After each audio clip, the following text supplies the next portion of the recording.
A wooden church should not survive 1,000 years. It should burn in war, collapse under rain, rot in silence, or vanish when the people who built it disappear. Yet across the world, a few ancient Catholic churches made of timber are still standing, as if time itself failed to defeat them. These are not ordinary buildings. Every dark beam carries the memory of prayers whispered before battle, baptisms celebrated by candlelight, weddings blessed beneath hand-carved ceilings, and final farewells spoken in trembling faith. Long before steel towers, modern basilicas, and crowded city cathedrals, these wooden sanctuaries were already gathering Catholic souls before the altar. In this journey, we will uncover the top 8 oldest wooden Catholic churches in the world, from remote European valleys to island communities shaped by faith, storms, and survival. If you love Catholic history, sacred architecture, and the hidden treasures of the Church, subscribe to the channel and join us as we step inside these ancient houses of prayer. Number 8. Church of Santa Maria de Loreto de Achao. The first stop is not in a great European capital, but on a rain-beaten island in southern Chile, where the sea presses close to the streets and the wind seems to carry old prayers through the wooden walls. On Achao Island, the Church of Santa Maria de Loreto de Achao stands as one of the most haunting Catholic treasures in Latin America. It was built in the 18th century and belongs to the famous Churches of Chiloé, a UNESCO World Heritage tradition shaped by Jesuit mission work, Franciscan care, local carpenters, and a deep island faith that refused to disappear. UNESCO describes the Churches of Chiloé as a unique example of ecclesiastical wooden architecture in Latin America, born from the Jesuit traveling mission and continued by the Franciscans. What makes Achao so powerful is not only its age, it is the feeling that the entire church was formed from the island itself. Its wood, its shape, its silence, and its handmade details all seem to belong to a Catholic world where faith had to travel by boat, survive storms, and gather people who lived far from the centers of power. There was no marble, no imperial dome, no massive stone facade meant to intimidate the world. There was timber, devotion, craftsmanship, and a community determined to make a house for God with what the island could give them. Inside, the story becomes even more intimate. The darkened wood does not feel poor, it feels alive. The beams seem to hold the memory of Jesuit missionaries arriving through cold rain, families kneeling after dangerous crossings, and island Catholics learning that the church could be carried not only by stone cathedrals, but by hands, boats, songs, and stubborn hope. In a list of the oldest wooden Catholic churches in the world, Achao earns its place because it proves something unforgettable. A church does not need to be built from luxury to become sacred. Sometimes, the most enduring sanctuary is the one built from survival itself. Number 7. All Saints Church of Tvrdošín. A wooden church stands beside the graves in northern Slovakia, and the first feeling is not grandeur, but watchfulness. The All Saints Church of Tvrdošín does not rise like a royal cathedral. It waits behind the cemetery gate, dark, compact, and strangely powerful, as if it has spent centuries listening to the prayers of the living and the silence of the dead. In a list of the oldest wooden Catholic churches in the world, this place matters because it carries the rare atmosphere of a sanctuary that did not need size to become unforgettable. Built in the Gothic tradition and preserved as a Roman Catholic wooden church, All Saints belongs to the sacred wooden architecture of the Slovak Carpathians, where mountain communities shaped faith with timber, patience, and local hands. The outside feels restrained, almost severe, but that restraint creates tension. A viewer expects emptiness. Then the door opens, and the interior breaks the silence with painted ceilings, sacred images, carved details, and an altar that turns the small wooden space into something far larger than its walls. Here, Catholic memory does not appear as a museum label. It feels human. You can sense a village gathering through harsh winters, children brought forward for baptism, families kneeling during feast days, widows praying beside coffins, and generations learning that holiness could live inside a building made from the same forests that surrounded their homes. The church was not designed to impress a capital city. It was built to hold a people together when history outside the village kept shifting. That is where Tvrdoshin becomes more than an old structure. It becomes a quiet act of resistance against disappearance. Empires changed, borders moved, political systems rose and fell. Yet this wooden Catholic church remained close to the ground, close to the graves, and close to the ordinary rhythm of faith. Its survival feels intimate, not dramatic, because it was protected not only by restoration, but by memory. And as the journey continues, the tension grows. If a modest church in a Slovak cemetery can preserve so much faith inside dark timber and painted silence, then the next churches on this list will take us even deeper into the mystery of how fragile wood became one of Catholic history's strongest witnesses. Number 6.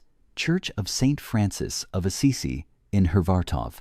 The road into Hrvatov feels like it is leading away from noise and into something older than memory. There are no massive towers announcing power from a distance, no marble steps demanding attention, no dramatic city square built around spectacle. Instead, in a quiet Slovak village, the Church of St. Francis of Assisi waits behind its wooden frame with the calm of a place that has seen generations arrive, kneel, grow old, and disappear. This Roman Catholic wooden church belongs to the rare sacred landscape of the Slovak Carpathians, where faith was not carved into stone for kings, but shaped into timber for villagers. Its Gothic form gives it a disciplined beauty, yet the true force is inside. The walls and ceiling carry painted biblical scenes, saints, and sacred patterns that turn the small interior into a visual catechism. For people who could not always read books, the church itself became a book of faith, written in color, wood, and silence. Unlike grand cathedrals that overwhelm the eye, Hrvatov draws the viewer inward. The closer you look, the more personal it becomes. Each beam feels touched by human labor. Each painted image feels like a message left for someone who might come centuries later and still need courage. The church does not shout about survival. It reveals survival slowly, through the patience of craftsmanship and the tenderness of a community that protected its sacred space from neglect. There is a deeper tension here. Wood is vulnerable. Fire, insects, damp air, war, and abandonment should have erased a place like this long ago. Yet the Church of St. Francis of Assisi remains, not as a frozen relic, but as a witness to a Catholic faith that learned to endure without noise. It stands as proof that the oldest wooden Catholic churches in the world are not only architectural wonders, they are spiritual shelters where fragile material carried eternal hope. And after Hrvatov, the journey becomes even more intense, because the next churches will not only preserve faith in wood, they will show how entire nations placed their Catholic memory inside walls that could have vanished in a single flame. Number 5. St. Michael Archangel Church in Demno. The ceiling above Demno does not feel like a ceiling. It feels like a hidden heaven built from wood, color, prayer, and fear of forgetting. In southern Poland, the Church of St. Michael Archangel stands with a strange quietness, but once the eye enters its painted interior, the silence becomes intense. Every surface seems to speak. Patterns move across the timber. Sacred figures watch from the walls. The altar glows with the weight of centuries, as if the whole building has been holding one long breath since the medieval world. Demno does not rely on size to hold attention. Its force comes from density. The church is small, but nothing inside feels empty. The paintings are not decoration in the modern sense. They are memory made visible. They carry the faith of villagers who lived when books were rare, winters were brutal, and the church was the place where time itself was ordered by bells, feast days, fasting, confession, and mass. For those people, these wooden walls were not background. They were a sacred map. Then comes the deeper tension. A church like this should have been easy to lose. One careless flame, one season of neglect, one violent century, and its painted world could have vanished forever. Poland knew invasion, partition, occupation, and political pressure. Yet Demno remained, preserving a Catholic imagination that refused to be stripped away. Its survival feels almost defiant because the most fragile materials ended up protecting some of the strongest memories. Standing before St. Michael Archangel Church, the viewer senses a different kind of Catholic power. Not the power of empire, not the power of stone, not the power of wealth, but the power of beauty guarded by ordinary people across generations. Dębno reminds us that some of the oldest wooden Catholic churches in the world are not only places of worship, they are painted archives of souls who believed that even a village church could carry eternity. Number 4. Assumption of the Blessed Virgin Mary Church in Achao. Achao does not feel like a small village hiding a wooden church. It feels like a village guarding a giant memory. In southeastern Poland, the Assumption of the Blessed Virgin Mary Church rises with a quiet authority that is different from Dębno. Here, the drama is not packed into painted walls alone. It begins with scale. This is one of the largest and oldest wooden Gothic churches in Europe, and its presence feels almost impossible because a building made from timber should not carry the weight of so many centuries with such calm strength. The church stands like a vessel built for generations, not visitors. Its long wooden body, steep roof, and sacred interior suggest a Catholic world where architecture was not separated from daily life. People came here not only to admire beauty, but to survive sorrow, confess sin, celebrate marriage, bury loved ones, and measure the passing year through the rhythm of the church. Every beam seems to carry the pressure of ordinary human need, the kind that does not appear in history books, but shapes the soul of a community. There is a deeper emotional pull in Achao because the church feels too vulnerable to be so enduring. A stone basilica can look permanent. A wooden sanctuary always looks at risk. Fire could have taken it. War could have damaged it. Neglect could have emptied it. Yet, Achao remained, holding its Marian dedication through centuries when Poland itself faced division, suffering, and attempts to erase its spiritual identity. The name of the Blessed Virgin Mary above this wooden church becomes more than a title. It becomes a sign of protection, endurance, and Catholic memory refusing to break. By the time the camera leaves Achao, the story has changed again. We are no longer only looking at old wood. We are looking at a people who trusted fragile material with sacred meaning, then carried that meaning forward long enough for the world to call it heritage. But the next step will take us even farther back, into a colder northern world where wood, faith, and the last echoes of the Viking Age meet inside one of Christianity's most mysterious surviving churches. Number 3. Urnes Stave Church. The story now moves into Norway, where the landscape feels harsher, colder, and older than the churches we have seen so far. At Urnes, the wooden walls do not simply preserve Catholic worship from the Middle Ages. They preserve a moment when an entire culture was crossing from the world of Viking symbols into the world of the cross. That tension gives Urnes Stave Church a mysterious force because it does not feel like a clean break from the past. It feels like a conversion carved into timber. The building stands above the fjord with a stillness that can feel almost watchful. Its dark wood, steep rooflines, and carved details belong to a northern Christian world where faith had to enter a land shaped by ships, sagas, winter, and old loyalties. Before the Reformation changed Norway's religious landscape, churches like Urnes belonged to the medieval Catholic world. Mass, sacraments, feast days, and parish life once passed through this wooden space, while outside, the fjord carried wind and silence across the valley. The most haunting part is the carving. Twisting creatures, ancient patterns, and Christian meaning seem to struggle and merge on the same surface. The viewer is not only looking at decoration, the viewer is looking at a civilization in transition. Old artistic instincts did not disappear overnight. They were redirected, baptized, and pulled into a new sacred language. Urnes becomes powerful because it lets us see how the Catholic faith did not arrive as an abstract idea. It entered real wood, real villages, real fears, and real imaginations. A church made from timber should not outlive kingdoms, reforms, and centuries of northern weather. Yet Urnes remains, carrying the echo of a time when Christianity was still taking root in Norway's soul. And after this, the list moves even closer to the edge of legend, toward wooden churches that feel less like buildings and more like survivors from the first breath of medieval Christian Europe. Number 2. Borgund Stave Church. Borgund rises like something pulled from a dark forest dream.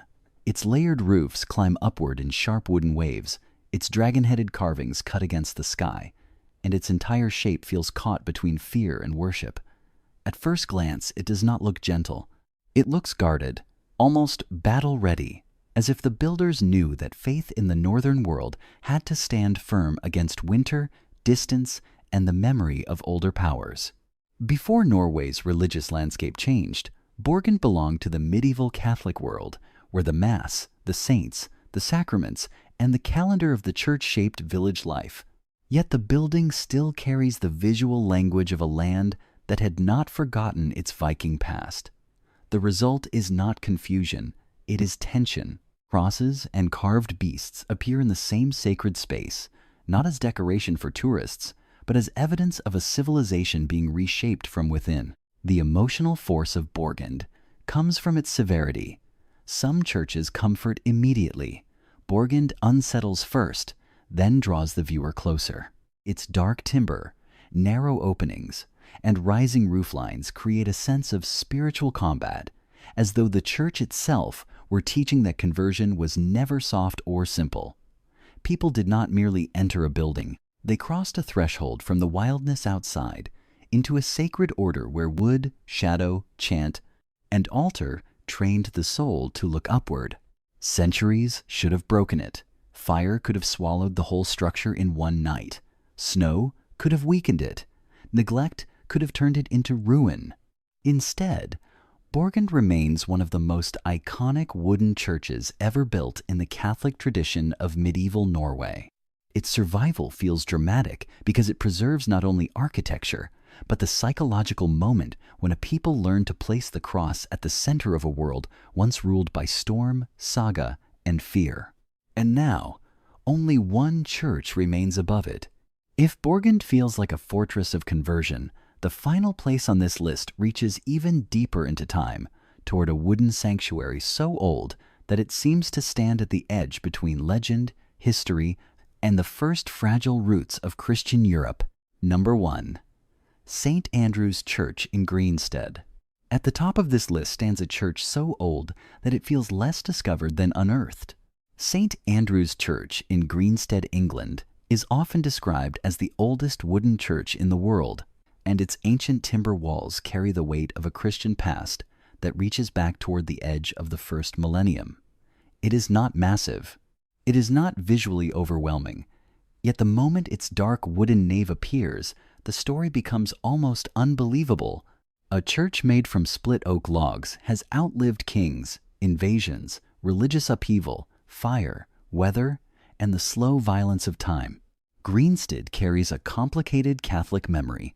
It no longer belongs to the Roman Catholic Church, but it was born in a pre-Reformation Christian England, when village worship, saints, relics, pilgrimage, and sacramental life still belonged to the Catholic world of medieval Europe.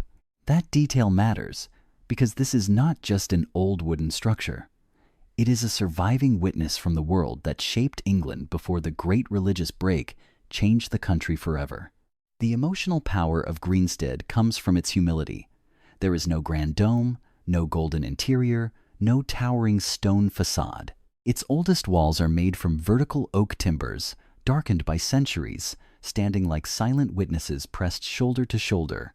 These beams feel almost human. They have watched generations enter with fear, grief, hope, guilt, gratitude, and longing.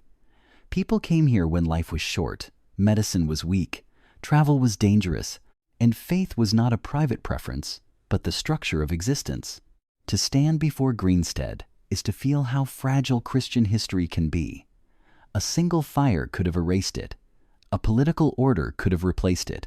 A careless century could have forgotten it. Yet the church remained, carrying within its timber the memory of a world where wood could become sacred, a village could become a spiritual center, and ordinary believers could leave behind something stronger than stone.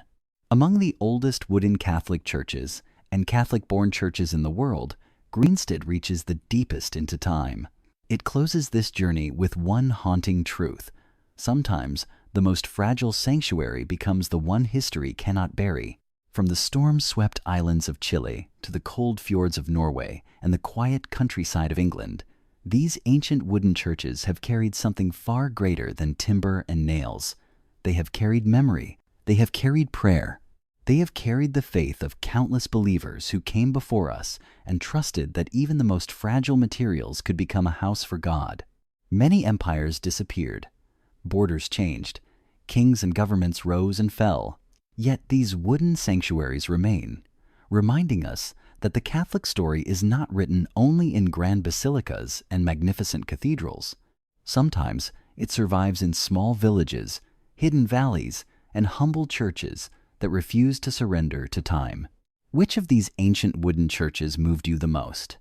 Was it the mysterious world of the Norwegian Stave churches, the painted beauty of Poland, or the quiet endurance of Greenstead? Share your thoughts in the comments below. We would love to hear which place touched your heart. If you enjoy discovering the hidden treasures of Catholic history, sacred architecture, and the stories that shaped the Church across the centuries, please subscribe to the channel, turn on notifications, and join our growing community. There are still countless forgotten places, remarkable saints, and extraordinary stories waiting to be uncovered. Until next time, may God bless you, and may these ancient churches remind us that faith can endure far longer than wood, stone, and even kingdoms themselves.